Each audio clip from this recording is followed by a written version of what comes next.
Assalamualaikum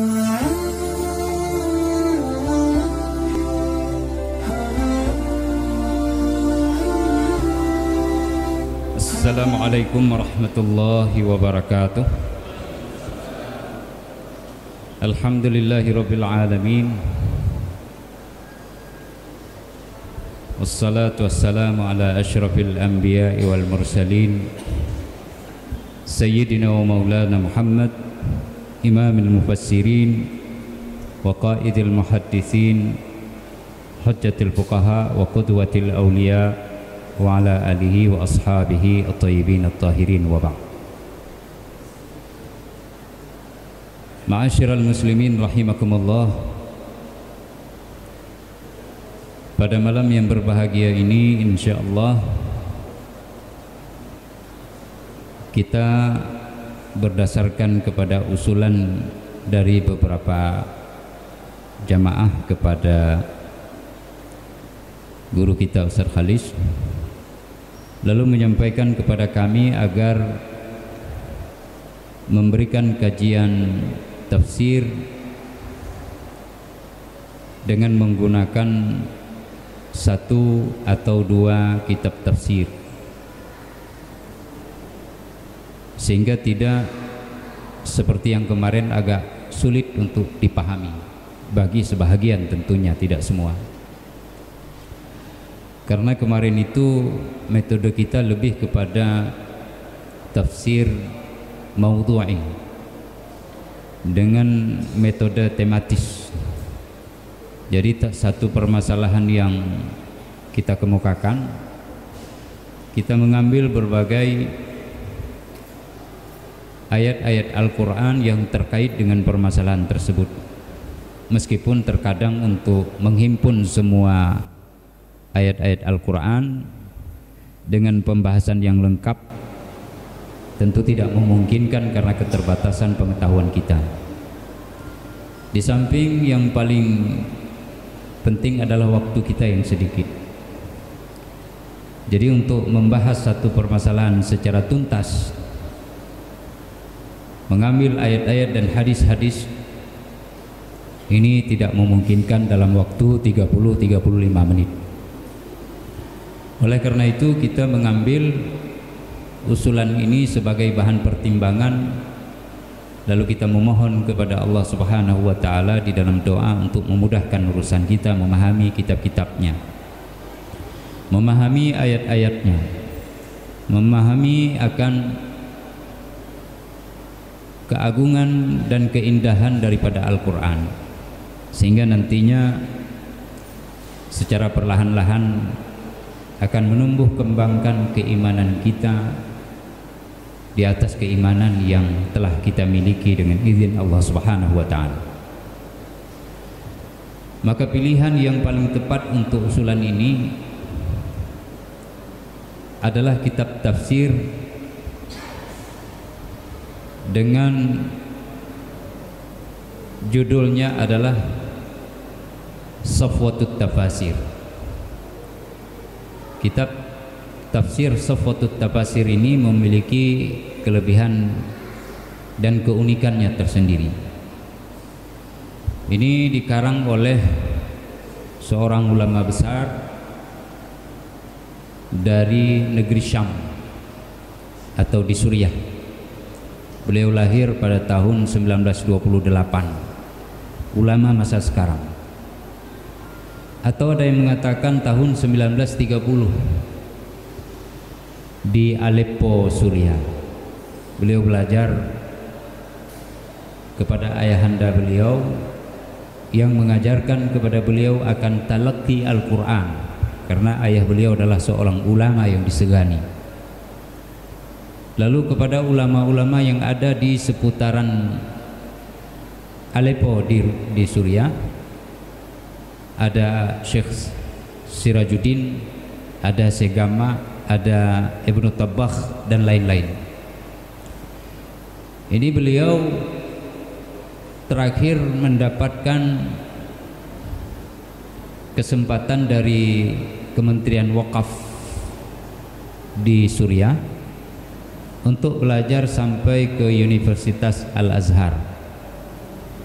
di Mesir. Dan bagi kami sendiri beliau adalah guru, tidak disebut sebagai abang leting karena ilmunya tidak sama sekali, jauh. Kita tidak ada pengetahuan kecuali hanya mencoba mengkaji dari pengetahuan para alim ulama di Al-Azhar serta beliau sendiri tentunya. Profesor Dr. Ali As-Sabuni, terakhir beliau sebagai tenaga pengajar di Universitas Ummul Qura di Mekah.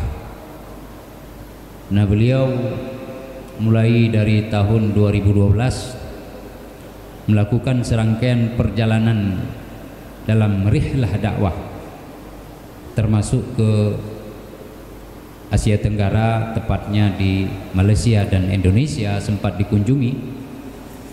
Dan beliau pernah mengungkapkan dalam kunjungan beliau itu bahwa pergerakan melawan rezim Bashar di Suriah adalah pergerakan jihad fisabilillah.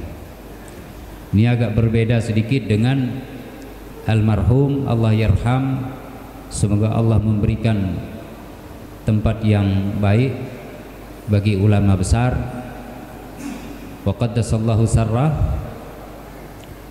Itu Doktor atau Profesor Doktor Said Ramadan Buti. Ini beliau kena bom sedang mengajar seperti ini, lalu ada sabotase, entah siapa, masih belum jelas. Bahkan perang Suriah pun sampai sekarang masih terus berlanjut. Profesor Dr. Ali As-Sabuni berbeda dengan Dr. Said Ramadan Al-Buti, padahal keduanya adalah ulama yang sudah renta secara umur tapi tidak renta secara keilmuan.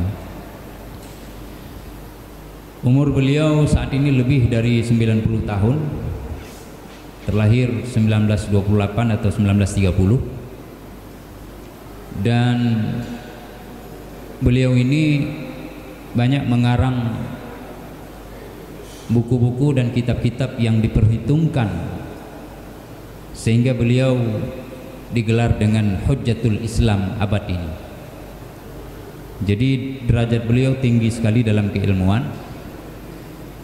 Beliau mengarang kitab At-Tibyan fi Ulumil Quran, pengantar ilmu Al-Quran yang dipelajari di seluruh dunia Islam, termasuk di lembaga-lembaga pendidikan kita di Aceh, di pesantren dan dayah menjadi salah satu kitab rujukan, apalagi di universitas Islam keagamaan. Kemudian juga beliau mengarang kitab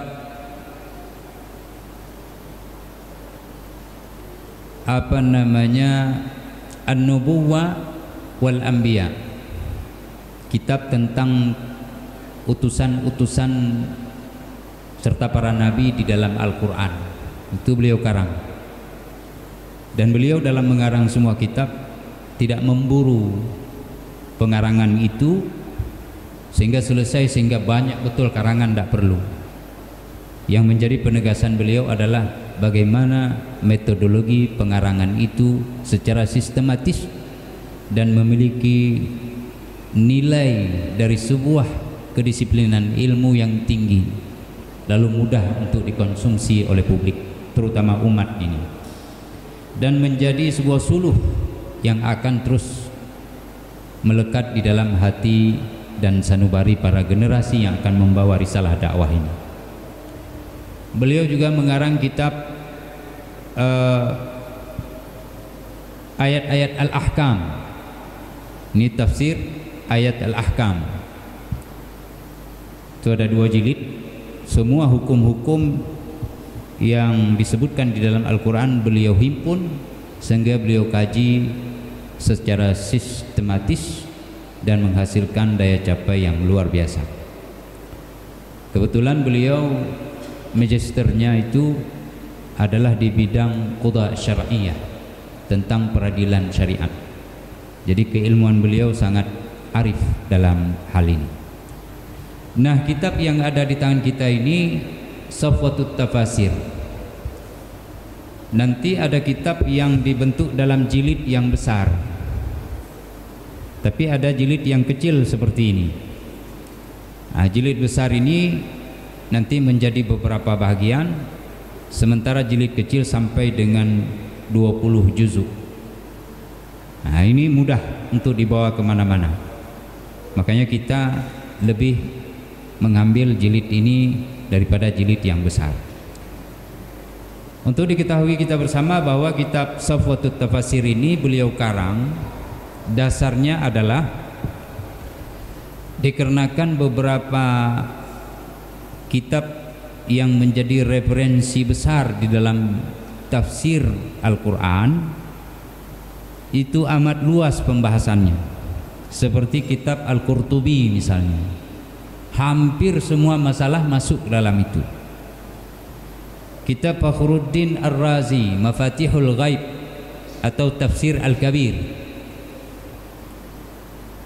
ini kitabnya menghimpun permasalahan ilmu kalam dan ilmu filsafat yang amat rumit dan pelik bagi sementara generasi muda yang akan membawa risalah dakwah.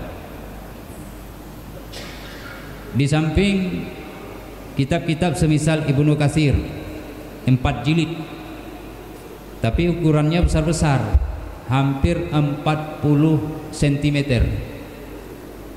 Cuma 4 jilid tapi 40 cm dengan ketebalan sekitar 5-6 cm.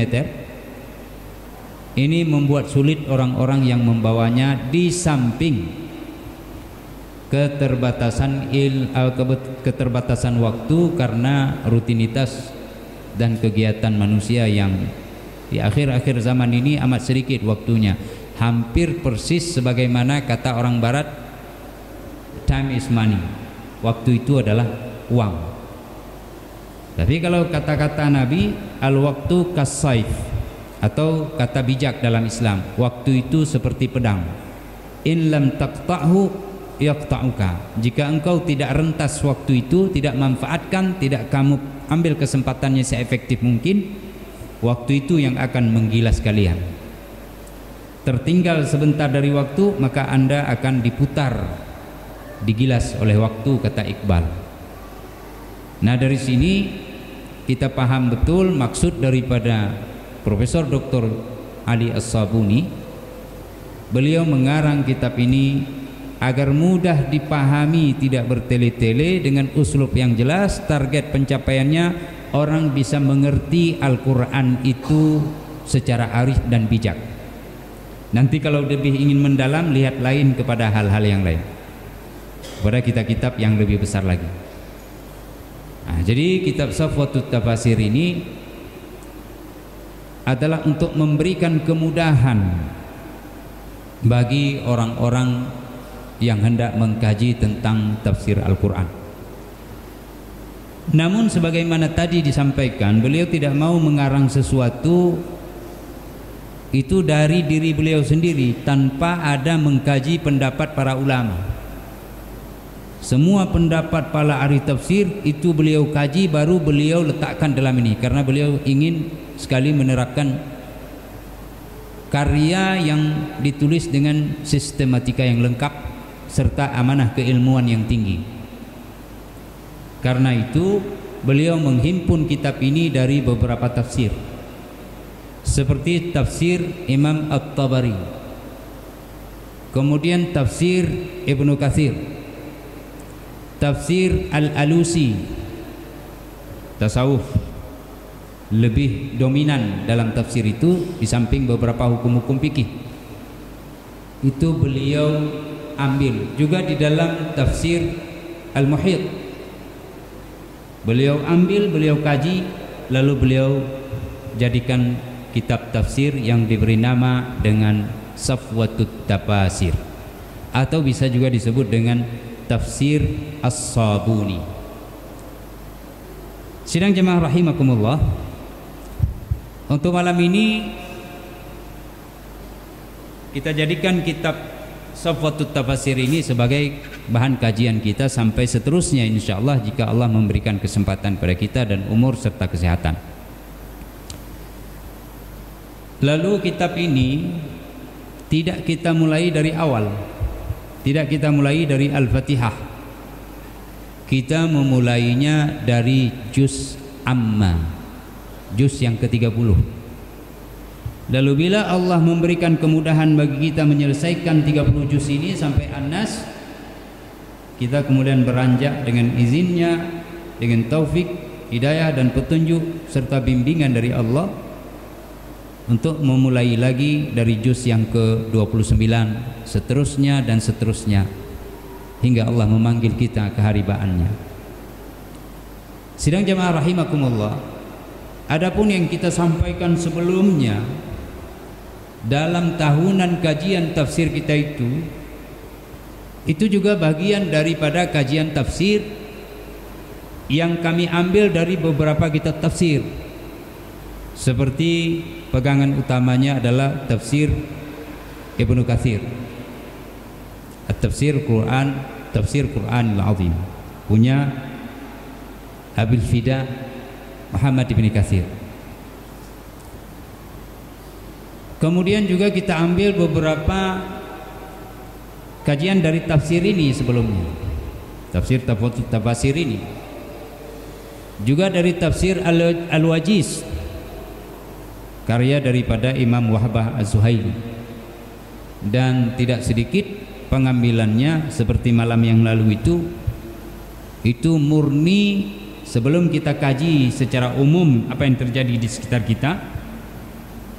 Itu adalah tafsir Al-Imam Al-Qurtubi. Jadi tafsir-tafsir yang kita ambil nanti sesekali juga kami mengambil dari tafsir Imam Fakhruddin Ar-Razi, seperti misalnya kisah Nabi Yusuf pernah kita sampaikan. Itu lebih kami mengambilnya kepada tafsir Imam Ar-Razi. Kenapa? Karena di sana pembahasan secara kebahasaan, ya, ada disebutkan pendapat As-Sibawayh, innahum yaquluna kada wa kada walladhi hamma bi sya'nihi a'na, kata Imam Sibawayh, ahli kebahasaan, orang Persia, dikenal, bahkan ada daraif, kisah-kisah yang apa benar atau tidak sebagai penghargaan kepada beliau. Ketika Imam Sibawayhi meninggal dunia, itu malaikat datang, Munkar dan Nakir datang bertanya ke Sibawayh, "Mar rabbuka?"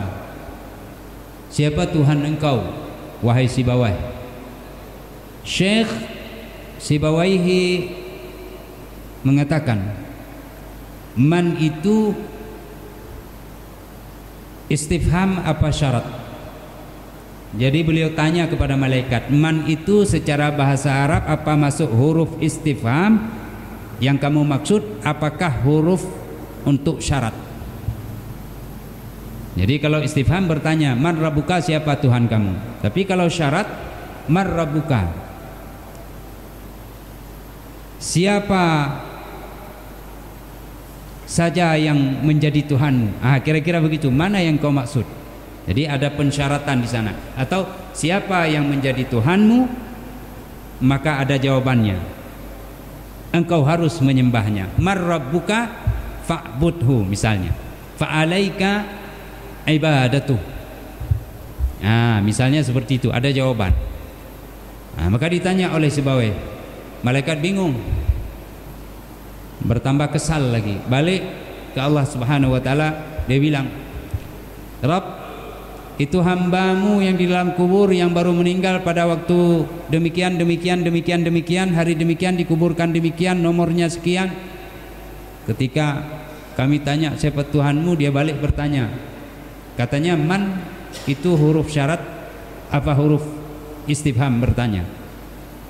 Allah tersenyum, Allah katakan, itu tentulah hambaku yang saleh Sibawayh, tidak usah kamu pedulikan dia. Jadi karena orang alim seperti itu, malaikat pun tidak berani sembarangan. Ini kisah daripada Dharifah an Sibawayh, tentang kehidupan Sibawayh setelah kematian sebagai pujian, baik itu dinampakkan kepada orang saleh lainnya yang melihat di dalam mimpi atau bukan, tentunya itu sebuah kemuliaan. Begitu alimnya Sibawayh. Nah, kita ambil Fakhruddin Ar-Razi. Nah, jemaah rahimakumullah, banyak sekali kitab tafsir, tapi jangan salah sangka kita memilih ini karena usulan tadi dasarnya, supaya lebih mudah kita semua dengan tingkatan yang berbeda. Karena di sini juga kita juga terdapat anak-anak muda yang baru belajar SMP, pernah kami melihat. Lalu ada guru-guru besar, para profesor yang sudah luar biasa ilmu, pengetahuan dan pengalamannya. Dengan segala penghormatan dan kasih sayang kepada yang muda, maka kita sampaikanlah kitab Safwatut Tafasir karya guru besar Profesor Dr. Ali As-Sabuni untuk menjadi bahan melengkapi keilmuan kita terhadap pemahaman Al-Quran Al-Karim, yang merupakan kitab yang diturunkan menjadi petunjuk bagi seluruh sekalian alam semesta. Sidang jamaah rahimakumullah, kita mulai dulu dengan surah An-Naba. Surah ini itu terdiri dari 40 ayat Al-Quran, 40 ayat Al-Quran, yang dia termasuk daripada surah-surah yang Makkiyah, surah yang diturunkan di Mekah, atau dengan sepakat para ahli mengatakan cocoknya adalah surat yang diturunkan sebelum hijrahnya Nabi sallallahu alaihi wasallam ke Al-Madinah Al-Munawwarah. Adapun surat yang turun setelah Nabi hijrah, baik turun itu di Mekah sendiri seperti ayat Al-Yauma akmaltu lakum dinakum, ini turunnya di Mina atau di Arafah, maka surat itu tetap termasuk di dalam surah Madaniyah yang diturunkan di Madinah, begitu kira-kira, atau sifatnya setelah hijrah Nabi ke Madinah baru diturunkan. Nah, surah An-Naba ini itu sebagaimana penamaannya,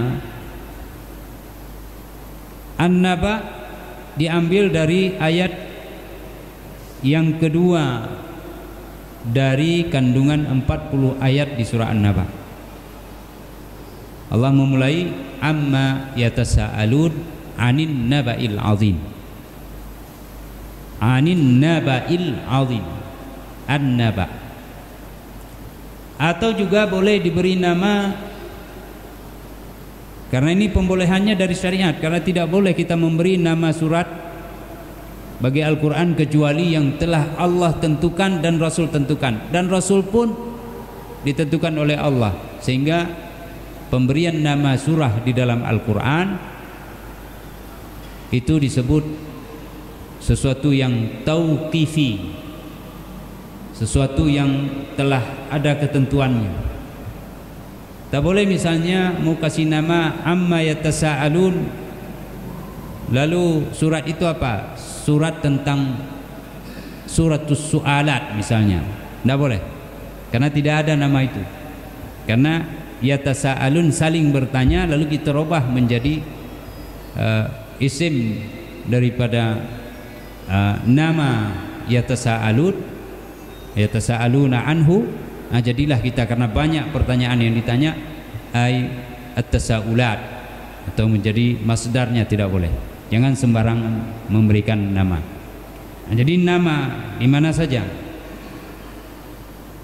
dari surah-surah Al-Quran itu tetap adalah sifatnya tauqifiyah. Allah yang menentukan, Rasul yang memberitahukan, lalu para sahabat sekalian menggunakan penamaan itu sampai turun-temurun disampaikan oleh para ulama. Jamaah rahimakumullah, surah ini dimulai dengan amma yatasaalun yang tertulis sebagai ayat yang pertama. Tapi dalam mazhab Imam Syafi'i itu Bismillahirrahmanirrahim sebagai bahagian daripada surat itu, sebagai bahagian daripada surat itu. Sehingga Bismillahirrahmanirrahim amma yatasaalun, itu satu ayat. Kalau menghitung Bismillahirrahmanirrahim satu, maka 41 ayat. Tidak, nanti ada ayat yang digabung. Jadi perhitungannya kepada para ulama, sehingga ayat Al-Quran keseluruhan nanti ada 6.666, 6.240 sekian. Karena ada ayat yang hampir serupa, itu dijadikan satu ayat.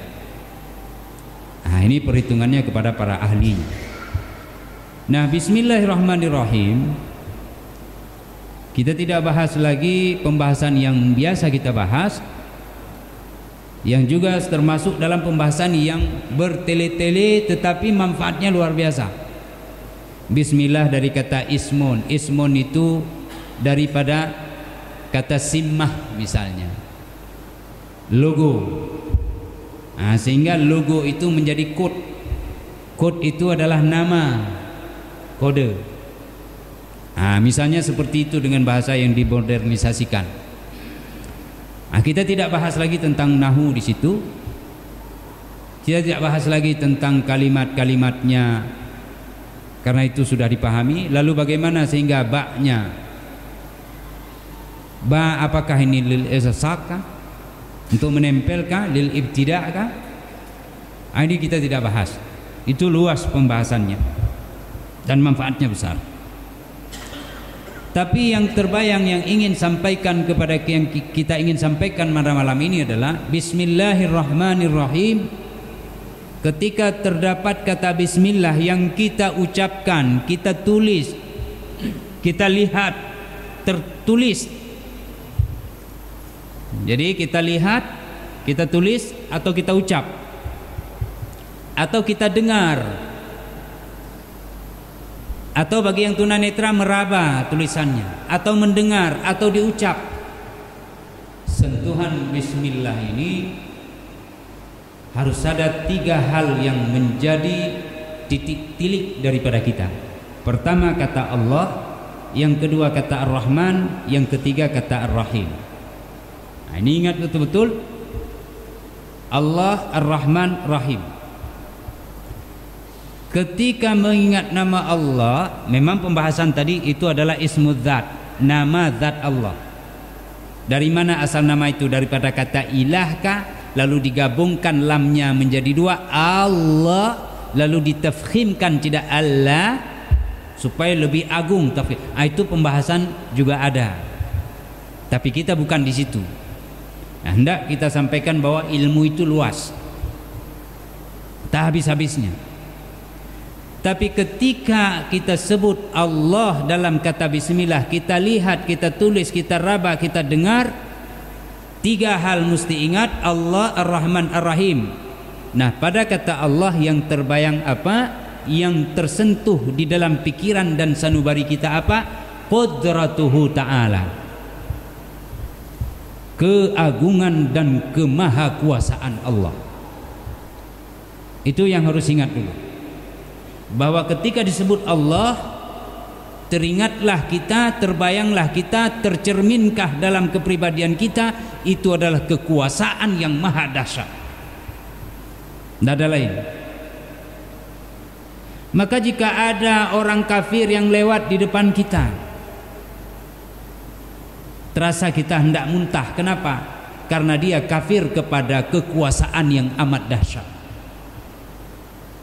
Maka orang Tuhan bertanya jamun, otega kenan kafe ke memuntah, mau muntah. Dengar kata kafir saja dia ngeng, bulu kuduknya merontak, berdiri. Kenapa? Karena dia tahu siapa yang diingkari oleh orang itu. Siapa? Allah, kekuasaan yang tiada terbatas dan tiada tandingannya, mendekat pun tidak bisa. Mendekat power yang kita miliki tidak ada. Itu Allah. Yang kedua kata Ar-Rahman. Maka orang-orang yang mengerti tentang Allah disebut dengan Al-Arif Billah. Yang sering kita lihat itu para sufi, ya, tasawuf, pengarang-pengarangnya Al-Arif Billah. Kenapa disebut Al-Arif Billah? Karena ada ma'rifah tentang Allah pada dia. Dan ma'rifah itu harus ada 4 hal. Kalau tidak ada 4 hal bukan ma'rifah. Syaratnya ada 4 hal. Syarat ma'rifah. Ada orang mengatakan nyan hukum tak tentang Allah, harus naput boh, itu baru arif. Kalau tidak, kalau di bawah itu dia cuma tahu misalnya Allah kuasa, bagaimana kuasanya, hom pokoknya kuasa kaku kuasa, nyan gekun ijmali global, belum arif billah. Meskipun itu bagian daripada ma'rifah yang terkecil, tapi belum al-arif billah. Karena ma'rifah itu harus lengkap 4 syaratnya. Yang pertama adalah dia punya pembuktian, dalil. Ada argumen pada dia bahwa Allah itu kuasa. Allah itu begini, Allah itu begini, Allah itu begini. Itu punya argumen, punya dalil. Baik dalil secara logika maupun dalil dengan an-naqli, ayat maupun hadis. Yang kedua, syarat dia dikatakan ma'rifah adalah tidak ada kemungkinan keraguan dari pengetahuannya. Membandingkan legonya 2 tambah 2 put. Dah 2 tambah 2 put, dalilnya ini. Ada 2 gelas, ada 2 aqua. Ketika 2 gelas itu atau ini aqua juga 2 gelas tambah 2 gelas lagi, lihat itu.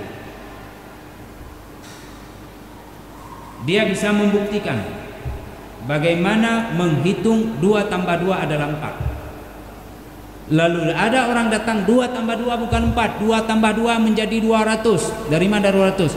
Hai Mas Uji, huruf kawin 2 tambah 2, tidak bisa dibantah. Kalau dia dibantah, dia berikan pembuktian bahwa bantahannya itu salah. Saya bukan bicara dalam hal ini. Nah, ini orang yang ma'rifah. Yang ketiga, orang yang punya ma'rifah, dia pengetahuan yang dimilikinya itu sesuai dengan fakta di lapangan.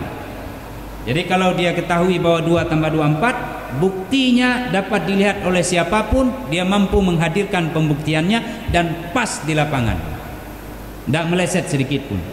Nah, kalau dia mengerti bahwa Al-Quran diturunkan oleh Allah, lalu tafsir yang dia ungkapkan juga bahagian yang benar, maka dia bisa membuktikan bahwa apa yang dia ungkapkan itu adalah faktanya di lapangan juga didapati oleh orang lain. Itu yang ketiga. Yang keempat, bahwa orang memiliki ma'rifah dan dikatakan dia al-arif billah apabila dia mampu menolak semua kemungkinan munculnya fitnah tentang pengetahuan dia. Kalau dia tahu tadi Allah itu ada orang bilang mana ada Allah, dia bisa menolak bahwa apa yang Anda katakan Allah tidak ada itu adalah perkataan palsu dan bohong. Apa yang kita katakan bahwa Al-Quran diturunkan min ladun hakimin alim ila rasulih sallallahu alaihi wasallam fa'amarahu bitabligh ila ummati faballaghahu duna ikhfa qalilan am katsira. Disuruh sampaikan, diturunkan dari Allah yang Maha mengetahui, kemudian sampaikan kepada umat, wahai Muhammad, penutup para nabi, lalu disampaikan tidak ada satupun yang disembunyikan dan tidak ada yang ditukar atau diganti oleh nabi. Dia sempat katakan itu, dan itu keyakinannya begitu tersimpul erat di dalam batinnya. Dia juga ketika didebat oleh orang lain bahwa bukan Allah yang turunkan, itu dibuat oleh Muhammad sendiri dan kawan-kawannya, sahabat-sahabatnya, duduk bertaboh sago dan sebagainya macam ni, nyaurungnya je gitulah. Itu baru dia mengerti dan disebut dengan al-arif billah. Ini belum masuk lagi surah An-Naba-nya, baru bismillah, Pak. Yang kedua, kata Ar-Rahman. Apa terbayang kepada kita ketika kita sebut Ar-Rahman? Kita baca, kita raba, kita dengar, kita ucap, kita tulis. Coba tanya tadi rumah, bismillah. Tamu rumah, bismillah. Pakai baju, bismillah. Baju bu, bismillah. Minum, bismillah. Masuk WC, bismillah. Sebelum masuk, baru baca doa masuk WC. Allahumma inni a'udzubika minal khubuthi wal khaba'ith. Keluar dari situ, apa doanya? Alhamdulillahilladzi adhaba anni adza wa afani. Ini doa-doa tamu WC kabeh dua yang kabeh rajin mengkarat. Bismillah kita ucap. Tapi bismillah yang kita ucap dapat pahalanya kalau kita mengerti apa yang kita ucap. Tingkatnya itu berbeda. Dari mana? Al-Quran bilang, istri Nabi kalau berbuat salah 2 diganjar salahnya. Kalau berbuat baik 1 baik ditambah 2, nanti berlipat. Kalau 2 berarti 20. Kita dapat 1, 10 lipat lagi menjadi 100. Ini 20 menjadi 200. Begitulah seterusnya. Kenapa? Karena mereka memiliki pengetahuan tentang Allah, kesabaran, tingkat konsistensinya yang tinggi di dalam agamanya. Jadi beda-beda. Maka beda-beda antara kita. Sebagaimana bedanya orang berdiri di saf depan dengan di saf belakang. Datang cepat sudah dapat saf depan. Beda sama orang datang terlambat, safnya di nomor 2.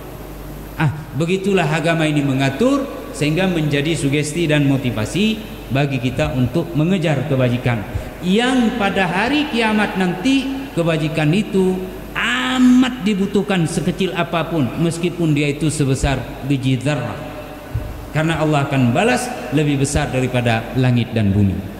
Dan itu akan disampaikan oleh Allah bahwa pembalasan itu ada dia dan terjadi dia itu, serta dia telah ditentukan waktunya di dalam surat An-Naba. Bukan tidak ada.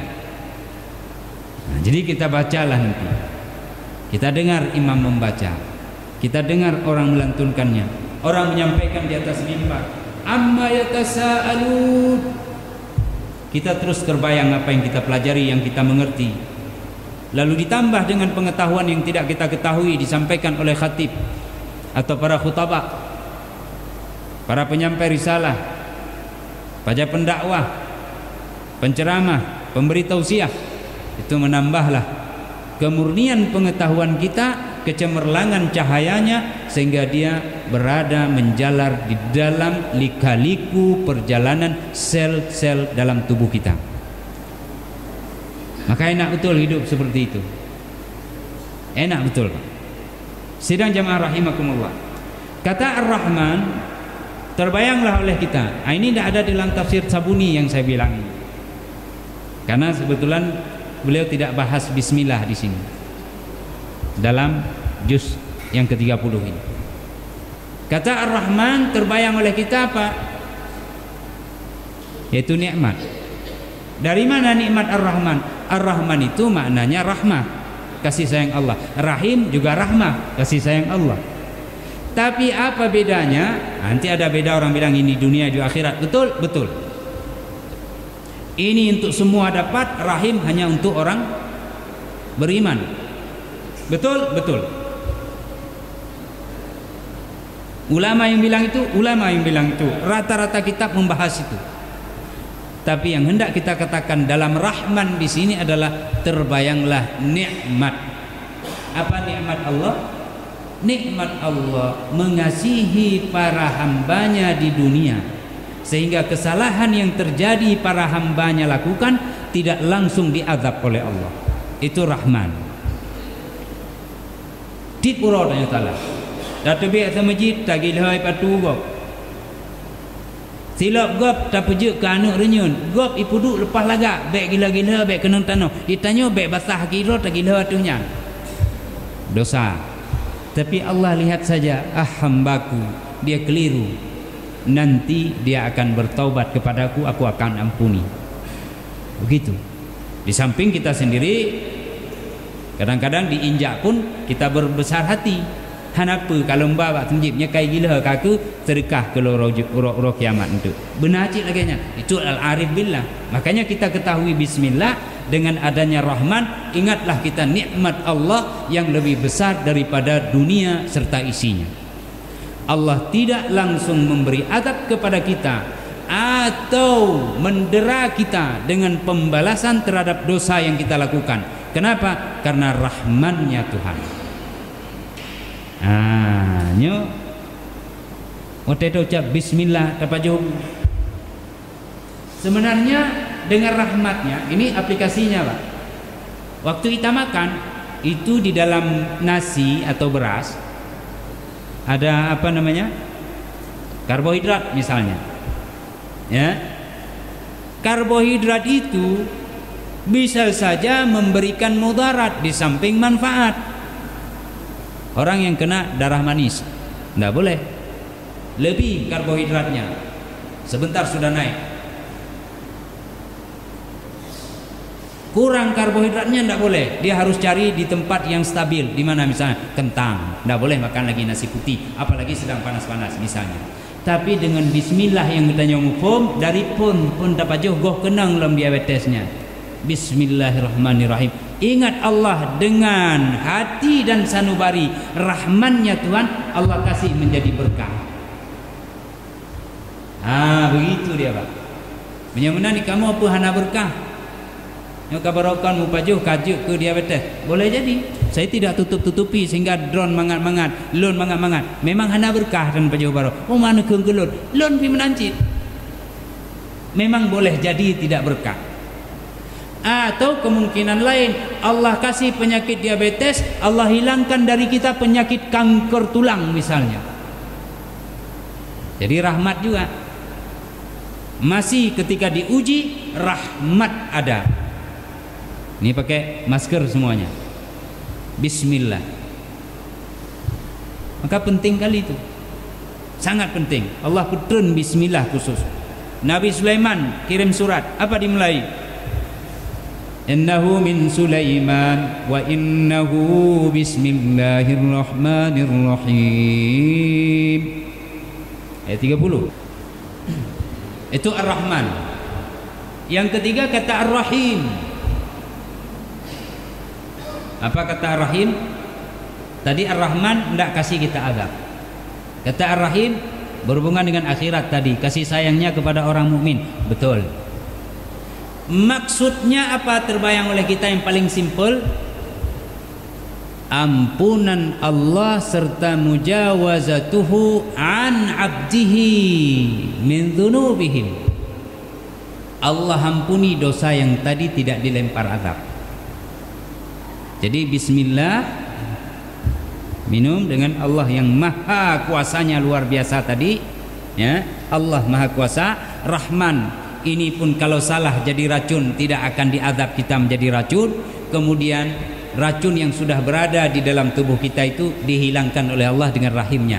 Begitu kira-kira. Dan begitulah dalam seluruh sisi kehidupan kita. Ingat, ini sesuatu yang gaib memang. Tapi banyak para ahli bisa menjelaskannya dengan ilmu dan pencapaian hari ini. Orang ucap bismillah kepada air itu, Emoto siapa namanya Jepang itu?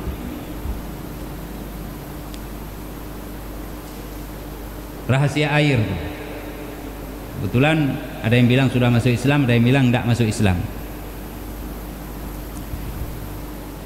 Air yang dibacakan bismillah beda tampilannya. Air yang dibacakan hal-hal yang lain kacau, struktur kristal yang muncul dengan melihat dengan mikroskop super canggih. Itu seperti itu. Orang yang kemasukan atau hilang ingatan, kita ucapkan sesuatu yang aneh, kita marah-marahi, dia malah balik marah. Tapi ketika kita ucapkan bismillah, jinnya berontak, nanti dia baru tersadar. Itu pengaruhnya. Ada kala dia bersifat gaib, ada kala dia bisa dibuktikan secara ilmiah dengan pencapaian sebagaimana Allah katakan, sanurihim ayatina fil afaq wa fi anfusihim. Kami akan perlihatkan itu. Ya. Jadi hal yang gaib ini itu sesuatu yang sangat prinsipil, maka disentuh pertama sekali adalah gaib dulu. Kalau orang sudah bicara gaib, dia menerima hal yang gaib, yang tidak gaib lebih mudah. Saya mau bilang sama bapak, itu ayah masuk dalam kamar, ada emas 3 kilogram disediakan tuh bapak. Ayah tidak lihat. Ayah percaya enggak? Kalau ayah percaya, yang lain saya sebutkan ini di depan bapak itu semua, ini tegel-tegel ini semua adalah perak. Tentu percaya karena bisa dilihat. Yang tidak dilihat pun percaya. Maka sentuhannya kepada yang gaib dulu. Oleh karenanya ayat-ayat yang diturunkan, surat-surat yang diturunkan di Mekah rata-rata berbicara tentang hal yang gaib. Apa saja itu? Tentang keesaan Allah Subhanahu wa taala, bukan tentang ada Allah, tentang esa Allah, lalu sifat-sifat Allah, bukan ada. Karena ada tidaknya Allah itu hanya secara fitrah. Mandung tanya kata depa na Tuhan. Sebab mandung urung watem tepit hanam toho tajo tetap Tuhan. Oh Tuhan, nu tolong lon. So Tuhan hanalun turi, pokok jito yang paling yang punya kuasa itulah Tuhanku. Tolong aku. Dia yakin ada Tuhan. Maka Tuhan itu bisa dimengerti keadaannya, keberadaannya, bukan keadaannya, keberadaan Tuhan, adanya Allah itu bisa dimengerti dengan fitrah. Wala in sa'altahum man khalaqas samawati wal ard la yaqulunna Allah. Qul man yunajjikum min dhulumatil bahri wal bahr. Kum man yujibul muttarra idza da'ahu. Katakan kepada kami, siapa yang menolong orang yang kesulitan di daratan, di lautan?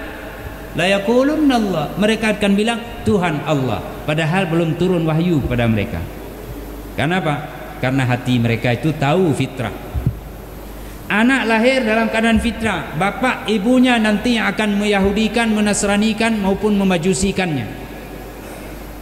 Fitrah agama Islam, dia tahu ada Allah.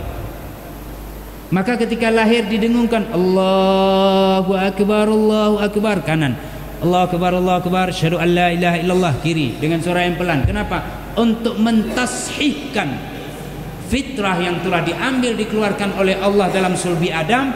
Wa id akhadha rabbuka min bani Adam min dzurriyyatihim ala zuhurihim. Ini min zuhurihim apa? Alastu bi rabbikum qalu bala. Dulu betul nya Tuhan nya. Yang kedua tu gepa sahih lam Allah Akbar. Na urang kafir, ana gepa sahih lam minan. Ana tinggal letak sampai je ke Yahudi dengan Nasrani oleh ayah dan ibu ataupun Majusi. Nah, amma yatasaalun. Berbicara dengan hal yang gaib, pertama adalah wahdaniyah, yang kedua adalah risalah, bahwa Allah mengirim utusan untuk memberi pelajaran dan bimbingan kepada umat, di mana Allah tidak akan meninggalkan manusia ini dalam keadaan tersesat, sia-sia, lalu bingung dalam hidup kemana hendak jalan pulang. Ayahsabul insanu ayyutraka sudah. Surat apa ini Pak? Ini Pak Jul. Al-Qiyamah ya. Ayahsabul insanu ayyutraka sudah. Apakah manusia membayangkan atau mengira bahwa manusia dibiarkan begitu saja? Habis pegak kaku hok kajak horot, hok kaluk hok kawo hanam. Tidak ada turun bimbingan, tidak ada. Dilepas itu tidak. Tapi diturunkan nabi demi nabi, rasul demi rasul, peringatan demi peringatan, disampaikan oleh Allah SWT, bukti demi bukti untuk membawa jalan bagi mereka agar tahu kemana tujuan mereka dan dari mana asal mereka, lalu kemanakah mereka seharusnya harus berangkat. Itu yang kedua. Jadi surat Amma Yatasa'alun atau surat An-Naba, nama lainnya surat Amma, itu pertama tentang wahdaniyah Allah, yang kedua tentang risalah, yang ketiga tentang kebangkitan dan hari pembalasan. Nyul heboh secara global. Dan semua surat yang turun di Mekah rata-rata menyampaikan tiga hal yang utama ini. Kemudian teklah lungkik-lungkiknya di antara sela-sela itu disisipkan oleh Allah tentang hal-hal lain. Orang-orang yang beriman begini, orang kafir begini, lalu pemandangan hari kiamat begini-begini. Tapi intinya tiga hal ini. Jadi saya kira untuk malam ini kita sampai di sini. Insya Allah pertemuan yang akan datang kita akan memulai melihat tafsir ini. Jadi metodenya nanti kita akan buka lalu kita baca sepintas. Tapi kalau waktunya hanya membaca semuanya, itu hanya habis waktu untuk membaca. Saya akan bacakan beberapa kalimat, lalu kemudian kita akan berikan penjelasan hingga tiba ke ayat-ayat selanjutnya, supaya lebih membuat pemahaman kita lebih berkembang, ya, dan bisa dijabarkan ketika nanti jumpa sama anak-anak maupun generasi penerus kita di rumah, atau dengan orang lain sekalipun. Tentu profesi kita berbeda-beda. Karena itu kita mengharapkan manfaat yang besar dari kajian tafsir ini. Hadanallahu iyyakum. Sudah habis waktu kita. Mudah-mudahan Allah memberikan kepada kita kebaikan dunia dan akhirat. Dan jangan lupa ikhlaslah untuk mengkaji kitab yang menjadi rahmatan lil alamin ini. Subhanakallahumma bihamdika asyhadu an la ilaha illa anta astaghfiruka wa atubu ilaik. Wassalamualaikum warahmatullahi wabarakatuh.